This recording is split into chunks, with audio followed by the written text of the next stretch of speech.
मछली पालन में होगा खूब मुनाफा। ये टिप्स आएंगी काम। आजकल के समय में किसान केवल खेती पर ही निर्भर नहीं रहते, बल्कि वे पशुपालन और मछली पालन जैसे नए विकल्पों का भी सहारा ले रहे हैं। मछली पालन एक बेहतरीन तरीका है जिससे किसान अपने आय के स्रोत को बढ़ा रहे हैं। इतना ही नहीं, केंद्र और राज्य सरकारें भी पशुपालन और मछली पालन के लिए कई तरह की सब्सिडी और सहायता प्रदान करती है, जिससे यह और भी फायदेमंद बन जाता है। आजकल बहुत से किसान छोटे स्तर पर मछली पालन शुरू कर रहे हैं और इससे अच्छा खासा मुनाफा भी कमा रहे हैं।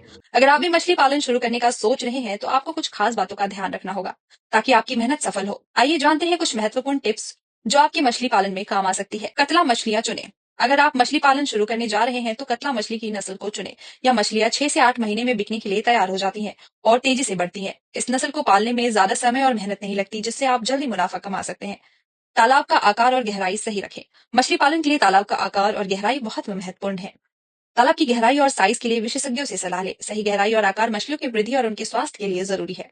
ऑक्सीजन और भोजन का ध्यान रखें। मछलियों के लिए ऑक्सीजन और खाना बहुत महत्वपूर्ण है। तालाब में ऑक्सीजन की सही मात्रा बनाए रखना जरूरी है ताकि मछलियां स्वस्थ रहे और उनकी वृद्धि अच्छी हो। साथ ही मछलियों को उचित आहार दे ताकि वे जल्दी बढ़े और अच्छा उत्पादन दे सके। स्वास्थ्य का रखें ध्यान। मछलियों की सेहत का ध्यान रखना बहुत जरूरी है। तालाब को साफ रखें और मछलियों की बीमारी से बचाव के लिए नियमित निगरानी रखें। सरकारी सहायता का लाभ उठाएं। सरकार मछली पालन को बढ़ावा देने के लिए विभिन्न योजनाओं और सब्सिडी की घोषणा करती है। इन योजनाओं का लाभ उठाकर आप अपने मछली पालन के व्यवसाय को और भी सशक्त बना सकते हैं। अगर आप मछली पालन में कदम रखना चाहते हैं, तो इन टिप्स को अपनाकर आप सफलता प्राप्त कर सकते हैं। मछली पालन से न सिर्फ आपको अच्छा मुनाफा मिलेगा, बल्कि आपके व्यवसाय को एक नई दिशा भी दे सकता है। Bureau report, times full.